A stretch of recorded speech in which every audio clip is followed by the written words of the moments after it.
All right, you ready? Yeah. All right, guys, what is going on? This is officially the first expert interview that I Coach Nutrition is going to be carrying out, and with nobody else than our very own Coach Stephany. I'm not even gonna try to pronounce your name like how you always pronounce it. So go ahead and for the viewers, throw it out there. Your last name, how you spit it. It rolls off your tongue. Go for it. Lo sordo. Yeah, what she said. So, guys, as most of y'all know, Stephany was the first coach that I brought on to iCoach, and obviously she's been a great asset. She's been an awesome part of the team, and also has helped me write our first ebook, which this member site will come out much later, so I can go ahead and say this. The ebook, which is supposed to be dropping on Monday, which is not going to happen. But that will be coming out soon, so I'm excited for it. But guys, what I wanted to do here with the expert interviews, obviously y'all are watching this as the first one, we're using this as a platform to be able to educate all of you, right? Educate you on all of these different diets that are out there, be able to educate you from a whole bunch of different resources, from a whole bunch of different nutrition experts, and be able to get a wide array of different opinions, of different viewpoints, and of different experiences, so that, you know, y'all start to understand that a lot of these concepts are universal. And even though there are the zealots out there that are, you know, that are like only keto is the best diet in the world, or vegan is the best diet in the world, we can kind of start to find some middle ground. And so that's what these interviews are going to start to do. And as we kick it off today with Coach Stephany, I'm going to have her start off with basically just introducing herself and kind of giving us maybe not the full story, because there's lots to the story, but yeah, just kind of a little bit background on you and she's currently in school now, so yeah, kind of share that with us. So a little bit background on me. I was born and kind of raised, some people argue that my closest friends, in Tegucigalpa, Honduras, which is in Central America. I kind of spent half of my life here in Texas and half of it down there. So a huge cultural aspect there in both countries. So I started getting into nutrition around, I would say, high school. I started getting interested into it just because I was gaining weight, and I was playing volleyball, and I was playing volleyball for the national team of Honduras and trying to make it to the Olympics. And nutrition was a big part of that I ignored for a very long time. And when I came to the States and stopped volleyball, I gained a lot of weight. So then that kind of led to going to school for nutrition at Stephen F. Austin State University. And really didn't know what I was getting myself into. I thought going to school for nutrition would be learning about like apples and calories, and it's not that at all. It's so much more complex than that. It's a science degree, so you're going really deep into all these different sciences. So I graduated from SFA in 2016 and then did my dietetic internship at Texas Health Presbyterian Hospital with an emphasis on clinical nutrition, a little bit on community nutrition as well, and became a registered dietitian this year in June. So June of 2018.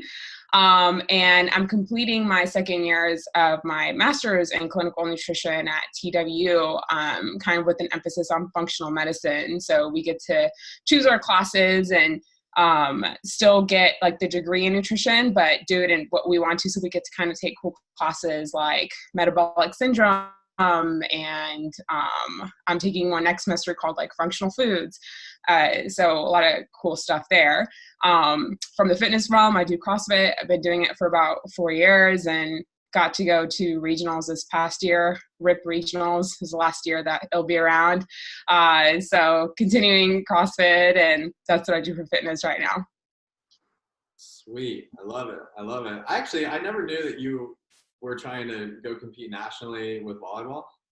Yeah, I went to like pre-worlds and was on the national team for 3 years in Honduras. I was the starting middle blocker down there, and I'm an Amazon lady down there. So I'm like 5'9", 5'10". So I mean, being a middle blocker was like a given. But yeah, I played volleyball for a very long time, and I couldn't continue when I came to the States because there's this rule in the NCAA that if you've like played and received like money or health insurance from the team that you can't play for the NCAA. So when I came to the States, I couldn't continue. So that's why I stopped like playing sports and didn't do anything until I found CrossFit, which was like 3 years down the road. Yeah. Wow. That's interesting. Yeah. So you're in school right now, and obviously, you know, as you post on Instagram all the time, you know, research that you're looking at, and then obviously just like studying on your own and whatnot, and trying to stay up to date with different things. One of the subjects that is, you know, we've talked about and has come up quite a bit, especially like I would say over the last year or a few years, is kind of this, you know, everybody's starting to look into gut health, and they're starting to look into the importance of, you know, hey, those guys that were doing fit your macros and, you know, hitting their macros but eating straight shit all the time, like, hey, there might be some repercussions later on down in life. And so when you're like, what does like the latest research on the gut microbiome look like? Like, what are some of the interesting things you're coming across? If you can share that with us. Yeah, so I think some of the biggest things that I've seen are two things specifically. So one, it's way more important than we're giving it emphasis on. So much important. And then two, this whole entire gluten debate is becoming so huge. And lately it's been kind of like a huge project of mine in one of my classes to really look up the impact that it is having. I don't know if you've heard of leaky gut, but for like our viewers out there that might not know what leaky gut is. So our intestines, if you imagine them, they're really, really, really long, and they have these tight junctions that are supposed to be like stacked like this in the intestine. So when those junctions become separated, when food is going down in your intestine and digesting, then you have nutrients leaking out of your gut and literally going into like your abdominal cavity, and starting this whole entire inflammation cascade. And so what a lot of research is looking at is what is causing leaky gut. A lot of like very obvious disruptors like alcohol, you know, something that we all know we shouldn't be like constantly consuming. But then we're starting to look at things like gluten that's in wheat, and a whole bunch of other products, processed oils, things like that, and seeing how they're causing leaky gut. And so back like a few years ago, when leaky gut was first starting to get introduced, it was just this idea, and it kind of made all like the hippies of the world and all the holistic of the world people look really, really stupid. And they're like, oh, you guys are over exaggerating. And now I feel like as the years have gone on, there's just more and more and more people that are really getting, I don't think leaky gut isn't like an official diagnosis. Like my time in the hospital, I've never seen a physician diagnose someone with leaky gut before, like on the GI units. So it's not really like a thing yet, but the symptoms from it are so real. So I think that's like something that I'm really interested in right now, is seeing all the impacts that gluten is really having, and kind of like the revolution of what gluten has done over the past like 50 years and how it's changed so much. Because I feel like the biggest thing that people come to me is like, you know, Jesus ate bread. Why can't you eat bread? Right. First thing I tell them is, you cannot tell me that Jesus ate the same bread that we did. You know, bread is meant to be soaked. It's meant to be fermented. It's meant to be raised with slow rising yeast. And that's not how it's done anymore. So that whole entire process of making bread has changed. So that's why we're starting to have like all these symptoms from gluten. So it's not necessarily that gluten is bad. It's just more of like what it's become in the past, you know, decades. So specifically, I would say like those things right there are the biggest things right now that I'm hearing in gut health and researching a lot about. Yeah, that's actually interesting. So one of the clients I'm working with currently, and I've worked with her for a really long time, like about a year now, and about sometime, I forget the timeline, but basically she was diagnosed with, first she was diagnosed with thyroid Hashimotos. Came back, had, you know, her antibodies were like at like 70 or something like that. Maybe it was a little less, but, and then basically what happened, so she's working with a doctor right now, and, you know, obviously we're working together, but, essentially what happened was we were able to, so she cut, that was one of the first things that her doctor recommended was like cut out gluten like completely. And so she did that, and then also through some different supplementation and things that the doctor had done for her, she was actually able, it was like 3 or 4 months, but was able to lower the antibodies all the way down to 0. So in terms of like, you know, for the people that are hearing, you know, antibodies, like a lot of the times when antibodies show up on thyroid testing, that can be linked to some type of autoimmune condition. So what we found after that is now she was like, okay, well, the antibodies are gone, but you know, this is just like step 1, right? Like there's still so much there's the rabbit hole that we're digging ourselves is way deeper than just this. So currently she's on a leaky gut protocol. That was step 2.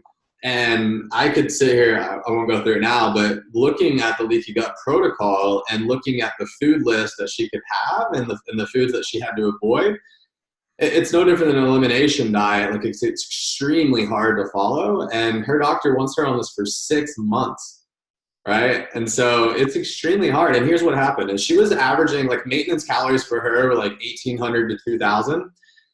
As soon as she started the leaky gut protocol, that dropped. She goes, like her first report back to me was, oh my God, I started this, my energy levels just dropped way, way, way down. I feel like crap, my sleep's getting interrupted. And she thought it was because of like the leaky gut diet. And it was like, no. Like what happened with your quantity? Well, maintenance for her was like 1,800 to 2,000. That's where she had been eating for those 3 to 4 months. Then what happened was she did the leaky gut. That dropped her all the way to 1,200. She was eating 1,200 for 2 weeks. Simply because of removing, like she just couldn't find foods to eat. Yeah. And so the best thing that we've been able to do now is through the cooking oils that she was using, right? Mm-hmm. Build such a high calorie. Yeah. And what we've used to be able to help her slowly climb those calories back up. Yeah. So yeah, leaky gut it's not fun to have to try to remedy. So no, that's really interesting. So what are the, like going back to leaky gut and going back to like symptoms, like what are some of the like symptoms, like for the viewers here, like what are some of the symptoms that are linked to leaky gut? So with leaky gut, oh gosh, it's really, I've seen it in so many different ways. A lot of it is fatigue, just overall fatigue. It can be, it can appear as skin rashes. It can appear as bloating. Bloating is probably one of the other big ones. Like there's so many people out there that are chronically bloated and they think it's okay. And it's just something that people live with. And that's so sad because like the few times that I get bloated just because, you know, I'm a woman and it's that time of the month, like it sucks. So if you're like chronically bloated, there's something wrong.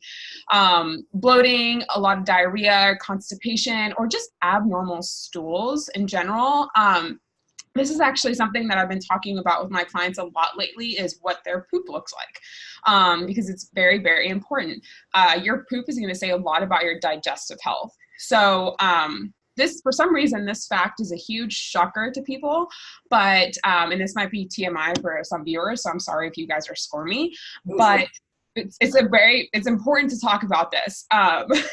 So whenever you go to the bathroom and you poop, and you grab toilet paper, there should not be much residue on the toilet paper. You should only be able to wipe like once in theory, maybe twice just to be a little bit hygienic. But in reality, you should only be wiping once. There should not be a lot of residue on the toilet paper. And when I tell my clients that, they are in shock. They're like, I've never heard of this. Like I always use like half the toilet paper when I poop. And I'm like, that's not normal. Like there shouldn't be like, just like, you know, there's like this meme online that says like, my butt is like a brown crayon. Like you're just constantly like, you know what I mean? Swiping, and there's always something. So I'm like, it should not be like that at all. Your poop should be a nice dark or lightish brown color. It should not be green. I tell people a lot to look out for food particles because I do have some clients that whenever they eat corn, that there's corn droplets in their stool. And that's because corn is mainly made up of cellulose, which has beta-1,4 linkages, which we cannot digest as humans. So corn is a huge thing that people will see in their stool. Corn is also a huge, just like inflammatory food. So I usually tell people to avoid it anyways. But corn's a big one. Sometimes like shredded carrots can pop up as well in stool. Or to look out for fat droplets, just like how you see fat droplets like on like a piece of steak, you know, or like chicken, and you can know where the fat is on the meat. Same things. Like some people will sometimes see fat droplets in their poop, and that's not normal. But yeah, I think you can tell a lot, you know, if you have leaky gut or gut dysbiosis through your poop. So I tell people to look at it a lot. Can you clarify, because you hear gut dysbiosis all the time. Can you clarify, so leaky gut, gut dysbiosis, can you clarify like what the difference in that is? Yeah.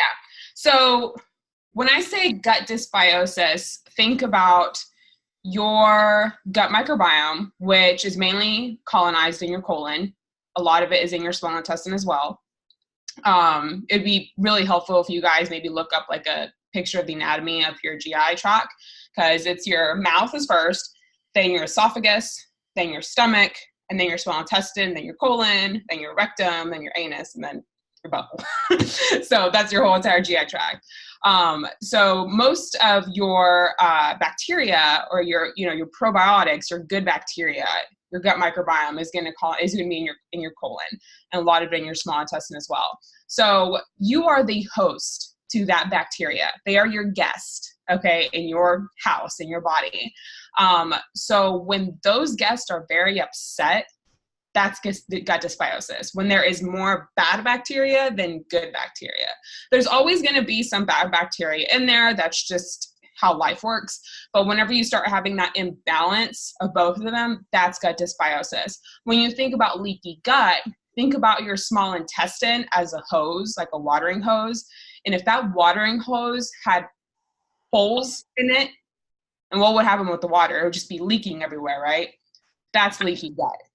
So that's how I would think about both of them. Yeah, no, that makes sense.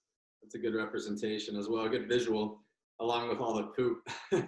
It's so important. Like for some reason, it's just a fascinating topic to me. And anyone that like knows me personally knows like, oh yeah, she'll talk about poop. I mean, I've been in patients' room that like poop in front of me, and I'll ask to see it because it'll tell me a lot about how they're doing. Like it's just how it works. Yeah, absolutely.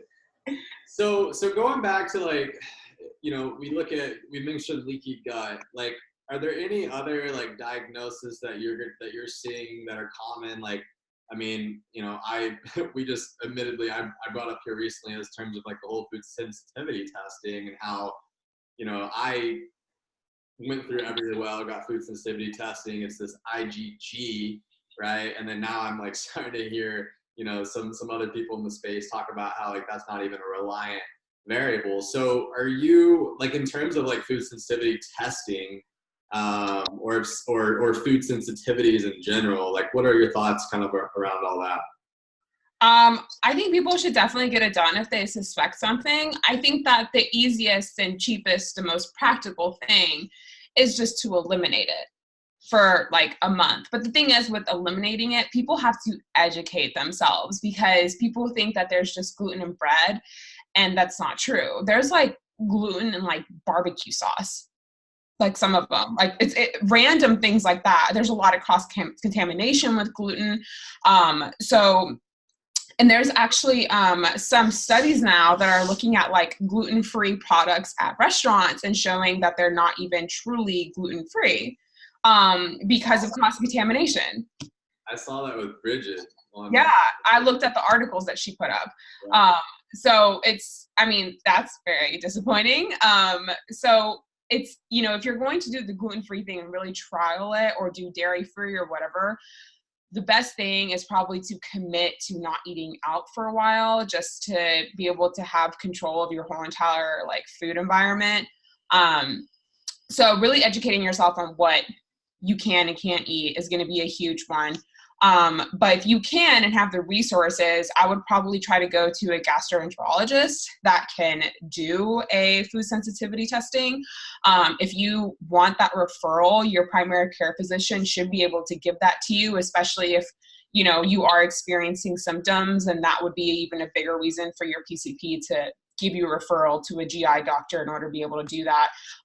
And more GI doctors are really becoming full circle with this. I mean, there's a lot of them that are very old school that are like, no, like this isn't a real thing. But a lot of them, I've been seeing it a lot, at the hospital I work at, that a lot of GI physicians are starting to tell their patients in the hospital, like, hey, we need to put them on the gluten-free diet in the hospital. So we've accommodated to those patients.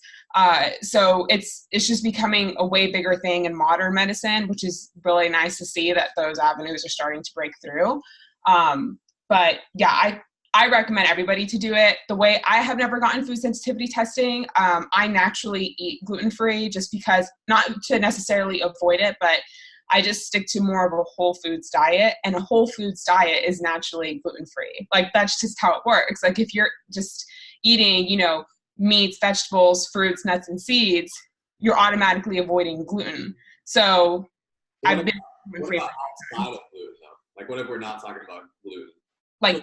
So like using my example, for instance, like here I am, I go to Everlywell. Again, like, and maybe touch on this real quick, like the IgG testing that a company like Everlywell is doing versus if you go and you see, a digestive specialist or whatever, and like, what are they testing IgG or are they testing IgA in the hospital? And they're gonna test both. Both. They're definitely going to test for allergies, for allergens, and sensitivities as well.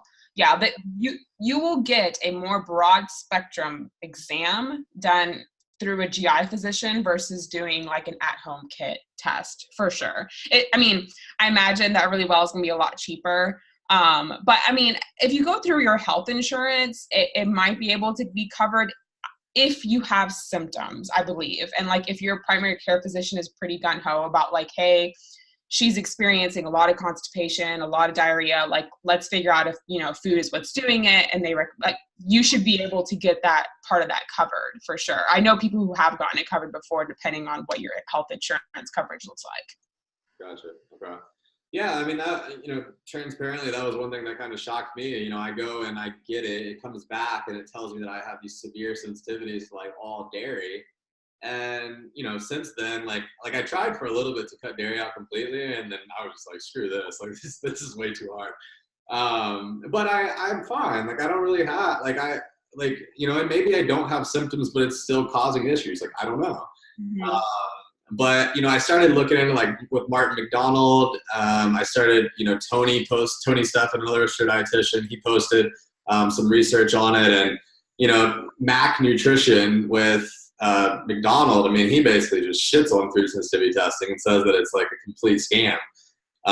So it's just interesting. I don't know. We won't dive too deep into that. But so going back to, okay, you're somebody that's experiencing gut issues. Maybe you're not experiencing like a bowel movement each day. Maybe you're having inconsistent bowel movements. Maybe you're somebody that's having all this bloating or any of these other symptoms that you talked about.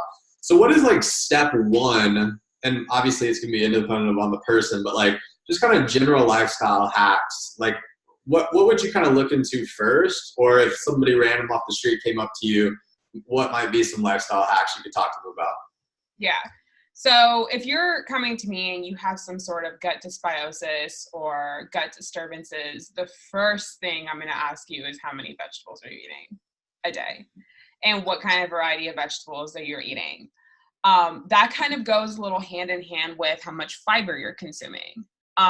Fiber right now is very, very, very limited in the American diet. Most people on average are getting anywhere from like 5 to 15 grams of fiber daily, when really it should be looking anywhere from like 30 to 40 grams of fiber a day. And it's crazy because when people start adding fiber into their diet, when they haven't, they start experiencing constipation and all these bowel issues. And it's mainly because their gut just doesn't really know how to process this fiber. We see it in the hospital all the time. Like when we start feeding these patients fiber through like tube feeds or something, and then suddenly like their abdomen like just distends and we have to cut the fiber out because they're like, well, this person has had a Western diet for years. So, vegetables, fiber are probably going to be the first things I'm going to ask you about. Usually I would do like a 24-hour diet recall. So see what you ate in the past 24 hours. It just seems to be the most accurate thing about how to interview people on their nutrition. So see what they ate in the last 24 hours, and evaluate how many servings of vegetables or fruit that they've had in a day. If that is less than 3, then we need to start there. So if you're not at least having a serving of vegetables at breakfast, lunch, and dinner, or maybe like somewhere between there, that's the first thing I would tell you we need to try to correct that. I mean, even if it's like something like celery, which isn't like super nutrient dense, but something that can provide some sort of like micronutrient source, and a little bit of fiber is going to go a long way. So those would be my first things right there. My second thing is going to be where are your protein sources. So protein is just going to be able to strengthen the gut lining a lot. Also there's just an array of essential amino acids and micronutrients that you get from protein alone, that are going to strengthen your gut health.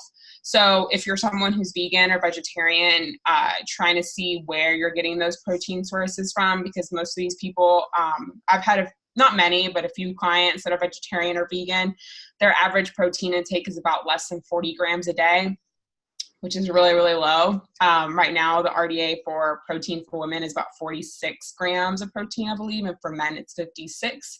It might be 48 and 56, but I mean, that's a level just to be able to prevent deficiencies. So some people are eating lower than that.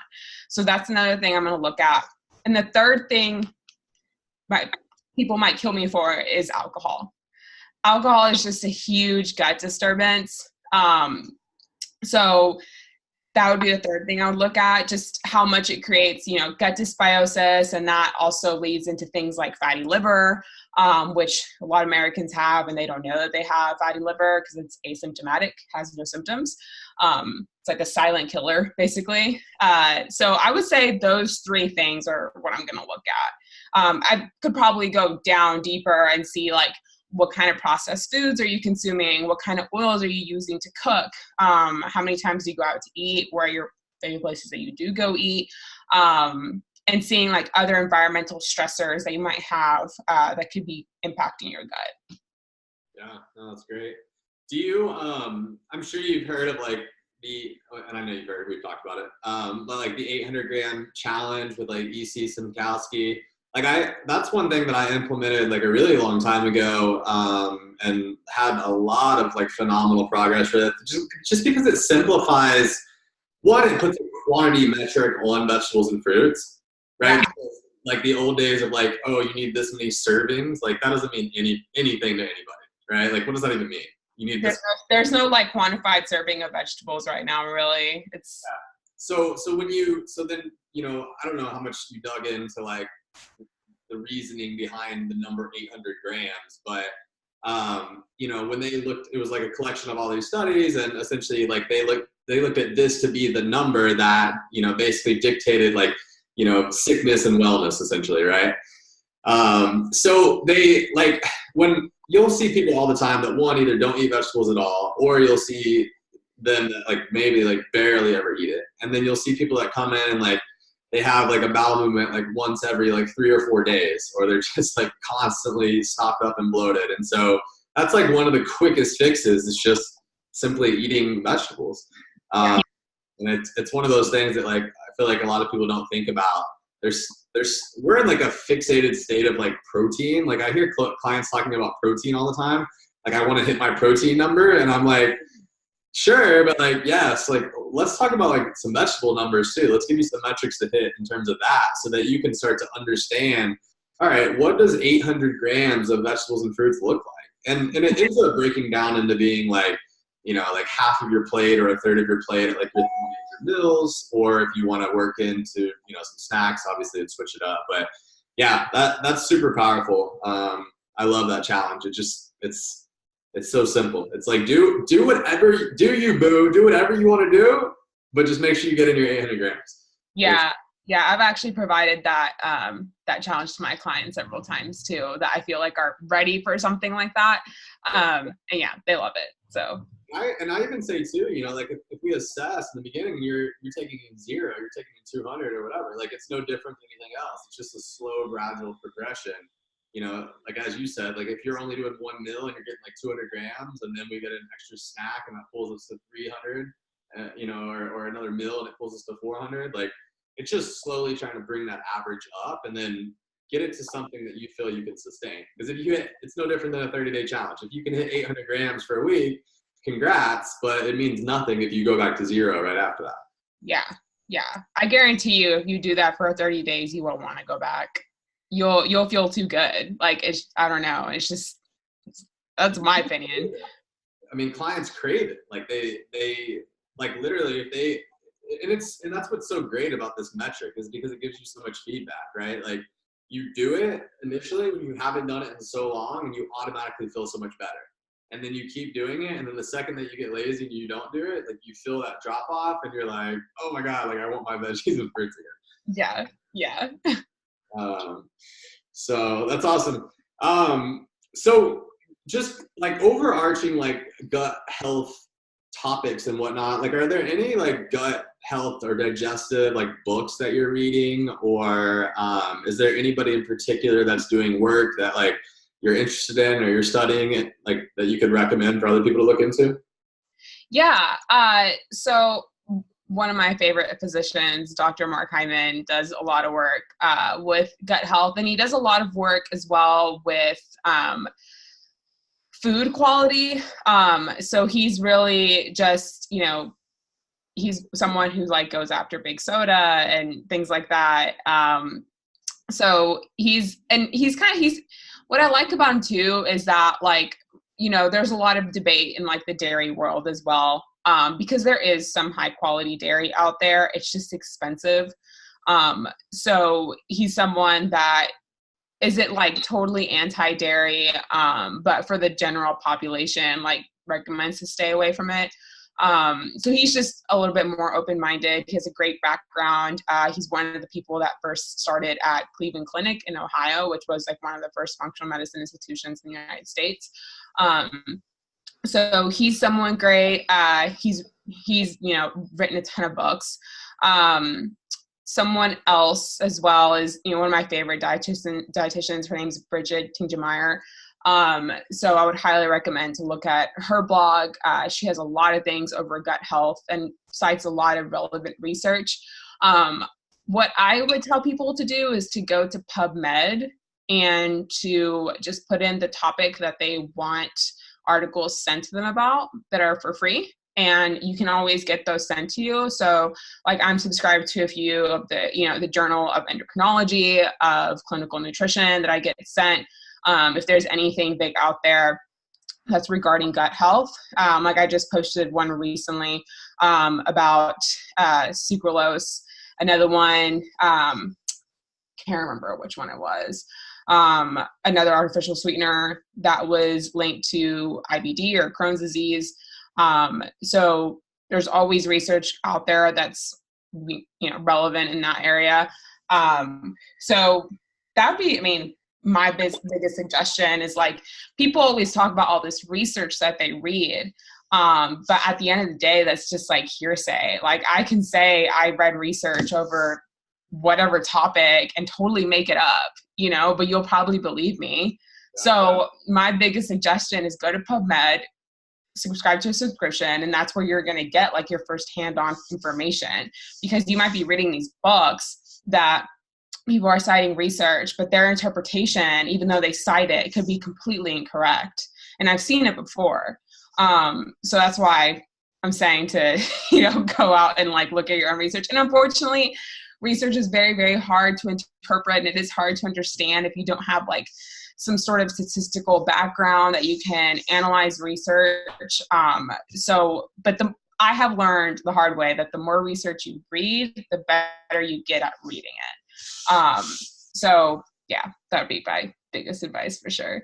And also there's just, there's a lot of, great dietitians on Instagram that will post things. And I always go back to the research that they're citing and just see, what they're saying and to see how I interpret it. And if it's the same, then I'm like, okay, we're good to go, That's funny. Yeah, I mean, honestly, that's one thing I struggle with a lot was just like when I was in school and like looking at a lot of research and now I mean, I still look at it. I definitely don't look at it even near as much as I was then just because I think it's boring. And but one thing that I always looked at, it was like, it's just like, you don't read like the news and read a study and think that that's like the end all be all and like this is 100% accurate. Like this is a study. Like it's just like you have to take it with a grain of salt and you have to look at tons of research before you can make a conclusion, not just one piece of research. Like it could have been funded by somebody or it could have had whatever, right? So I think that's a big piece because I think one, people don't want to read research because it's boring, they don't understand it, whatever. And then two, the media will take one article, one piece of research that comes out and like blow it up into, like the coconut oil thing that came up recently. Yeah. So as we kind of tie things up here and finish things up, like what's Coach Stephany? Well, I guess real quick, actually, cheap plug here. In our next member site that's going to be launching soon here too, even though this member site hasn't even launched yet. We are going to be taking some of the research and we're going to be basically, summarizing it into a way that like y'all actually understand it. So cheap plug there if y'all are interested for that later on. But what are you doing now? Like, tell us like what you're passionate about right now in terms of, with iCoach, with school, with the clients that you're working with competing. Like, what are Stephany's like? What gets you up every morning right now? Like, what's fulfilling you in life right now? Oh man, gosh, so many things. So I guess I could break that up into segments. I mean, I'm doing the Wodapalooza qualifier right now, so that's got me pretty motivated as far as in the fitness realm. I always tell people I cannot train without intent. So if I'm not training towards something, like I just get lost. So I need to have that goal in mind. So right now it's, hopefully qualifying to Miami. So that's fitness. With school, I'll have a huge research paper that we might just end up publishing here on the site because it's very relevant about the effect of probiotics and the gut in metabolic syndrome. So metabolic syndrome, if you guys don't know, is something that it's not like diabetes, like that where you like diagnose it and you get treatment for it, etc.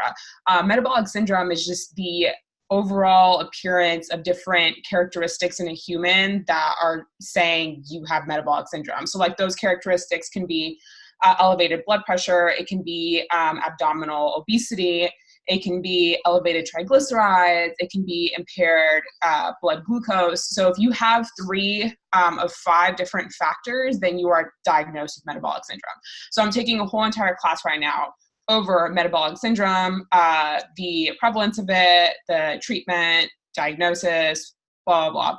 So I'm doing a huge research paper this semester on that. So that's school right now, but just learning a whole bunch of really cool things that I try to like share on social media, even though I can understand that for like the general population might be really confusing. So I try to like break it down and then people are like messaging me like, what does this mean? And I'll like try to, simplify it. So that's cool.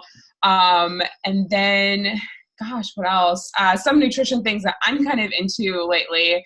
I've been trying to I really, really enjoy, lately I've been taking like a lot of like gut health shots and I've been trying to post them on social media because anybody I recommend to take a ginger shot to like cringes, and I totally get it because it's disgusting. And the few times that I've done it, it's like, it doesn't ruin me, but I'm like cringing for a good 5 minutes and I can feel it go down my esophagus. I can literally feel it go through my whole TGI. I mean, I feel like automatically healthier when I do it, but for the consequences of like how horrible it tastes, it's just not worth it to me. So I've been trying out different shots lately to see like what I can recommend to people, like what's tasteful or not. So I've been out on like the hunt for the perfect ginger shot lately.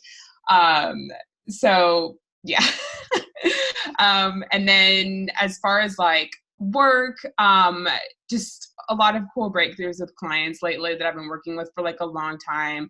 It's really cool to see the aha movement. It's like moments on personal phone calls. And then for the people that are watching too, I also work at Medical City Dallas. So it's been actually really cool to see lately that whenever I work on the oncology floor, so with our cancer patients, a lot of them are very, very, they're very like nutritionally malnourished. They're very wasted. They're very cachectic. So that just means that like they've had a lot of muscle wasting around their whole entire body through like chemo and radiation. And we have to find a way to feed these people. And a lot of hospitals have contracts with Nestle or Abbott, which are like big food supplement companies, and they give out a product that you can like find at Walmart called Ensure, and it's gross.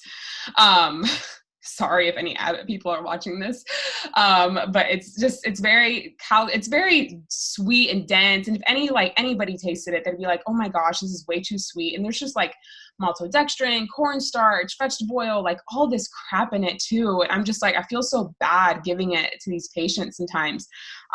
So recently what I've been doing with all my cancer patients is that I've been going downstairs to our kitchen at the hospital and getting the vegan formula that's like made with pea protein, and it has no cornstarch, and it has good oils, and it has omega-3 fatty acids. And like, it sucks because a lot of patients don't know that we have this. So the ones that are really struggling, like I'll just take like cases and bring it up to their room so that they can have that. So lately I've been having a lot of patients tell me how much they appreciate it and like how much better they feel off of it. And I'm like, well, duh. And they love it. So that's just, it's nice to see, to be able to do a little bit of difference in these people's lives, that nutrition is like something that is so dear right now to them. And it might be like the only thing that's keeping them going through their treatment. So that's really rewarding too. So that's something huge right now that I'm really passionate about.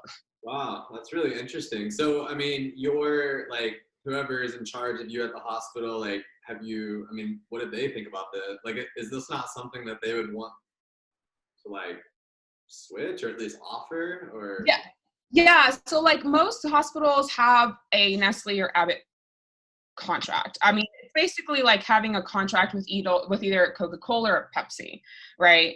And so then you have like the LaCroix and Zevias of the world trying to make it through, but like when you go to McDonald's, like you'll never see Zevia or LaCroix there. So it's like when you go to, they might have it in the back, I don't know, but you would never expect it to see it there. So there's this product that's called Kate Farms that this family made for their daughter, who I think she either had like cystic fibrosis or something like that. She was tube fed forever, and she wasn't able to handle any of the Abbott tube feeding products. So they like made one from scratch that was like gluten-free and vegan, and they fed it to her, and she was so much better after they started making that formula. So after that, they like opened this company and they got like medically approved and started doing, trying to get contracts with different hospitals. So like right now we have a contract with them. It's just not like the first thing that's offered to the patients, because it's not the most abundant thing we have in supply. But it's kind of like how do you say, what's the economical term? Like demand and supply and demand. Supply and demand. It's a supply and demand thing. So I think that if our manager sees that more and more patients are asking for it, then maybe we'll try to push it more. But as the dietitians, we kind of have to be the ones pushing it for patients. So that's what I'm trying to do, is trying to like have more patients have this cleaner product, so that they can see like, hey, like people like this a lot more. Because I've tasted all of them. Like when I was an intern, I had to, and trust me, like I'll bring you one day. It tastes so much better than anything. There's clients that come to us, I'm sure you probably experienced it, that are drinking their little Ensure shakes. I have one that was drinking Premier Protein, and I was like, Premier Protein, yeah. And I was like, no. trainers and coaches out there drinking that Premier Protein crap. I'm just like, really? Like, yeah. I don't know. That's a whole other argument. But awesome. I want to respect your time. I know you have things to do. But where can everybody that is watching this, where can everybody find you on the social media worlds? Instagram, all that? Yeah, so most relevant place where I'll posting is at Stephany, Stephany, Osorto, that's OSORTO _ I coach. Sweet. Awesome. And then, yeah, guys, we have she kind of co-wrote on the ebook that's dropping out soon, coming soon, hopefully. My guy is in Europe, and I'm waiting for an email. So awesome. Well, Steph, thanks so much. Yeah, guys, this is officially the first recorded expert interview. So hopefully this gets transitioned over and the audio is good and everything. We don't have to record this. But my test run before I reach out to other people is done. So hopefully it goes well. Yes. So guys, thank you so much for listening. Steph, thank you so much. Yeah, guys, y'all have a great day.